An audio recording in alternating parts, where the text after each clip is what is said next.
Alkenes के बारे में बात करेंगे तो एल्कीन अनसैचुरेटेड होता है, डबल बॉन्ड होगा, जनरल फार्मूला CnH2n होगा, इसको ओलिफिन्स कहते हैं, ठीक है।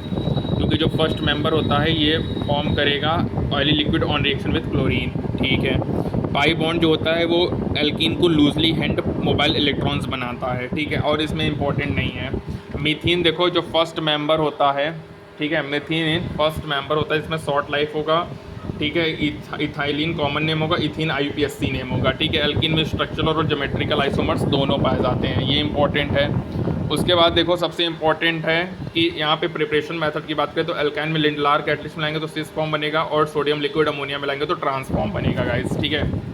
ये तुमको दिमाग में रखना है। उसके बाद देखो यहाँ पे डिहाइड्रो हेलोजिनेशन होता है। एल्कीन से देखो अल्फा कार्बन है ये, इससे हेलोजन निकलेगा, बीटा से हाइड्रोजन, तो यहाँ पे एल्कीन बनेगा। रेट क्या है, आयोडीन ब्रोमीन क्लोरीन है, टर्सरी सेकेंडरी प्राइमरी है। डिहाइड्रोजनेशन है, यहाँ पे एल्कीन बनेगा, यहाँ पे एल्कीन बनेगा। एसिडिक डिहाइड्रेशन में क्या होगा, अल्कोहल से पानी निकालेंगे तो एल्कीन बनेगा। फिजिकल प्रॉपर्टी में पहले 3 मेंबर गैस होंगे, नेक्स्ट 14 लिक्विड्स होंगे, हायर वंस और सॉलिड होंगे, कलरलेस गैस होगा, फेंट स्वीट स्मेल होगा।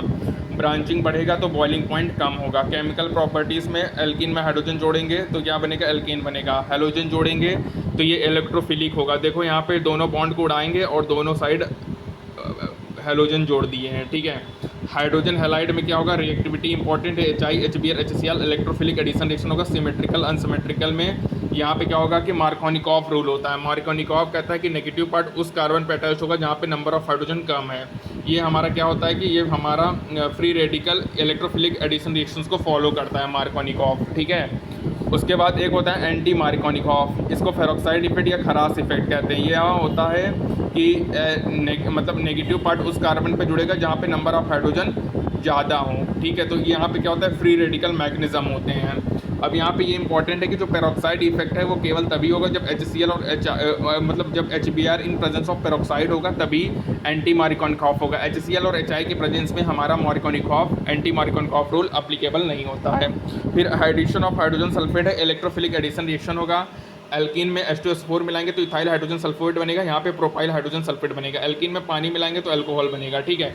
ऑक्सीडेशन करेंगे तो बेयर्स रिएजेंट होगा guys. Wait a minute.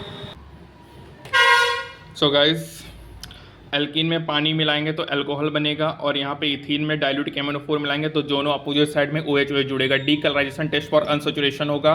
Acidic potassium परमैग्नेट इसमें ऑक्सीडाइज करेंगे तो ये कीटोन और एसिड में कन्वर्ट होगा गाइस। ओजोनोलिसिस होगा, ओजोनॉइड बनेगा।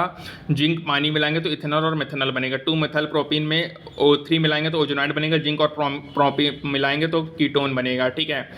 पॉलीमराइजेशन होता है गाइस। पॉलीमराइजेशन में क्या होगा कि यहाँ पे जो पॉलीमर बनेंगे कि इथेन में हाई टेम्परेचर प्रेशर कैटलिस्ट मिलाएंगे पॉलीथीन बनेगा, प्रोपीन में पॉलीप्रोपीन बनेगा। इसका यूज होता है मैन्युफैक्चर ऑफ मिल्क क्रिएटर्स में, प्लास्टिक बकेट्स में और अदर मोल्डेड आर्टिकल्स में।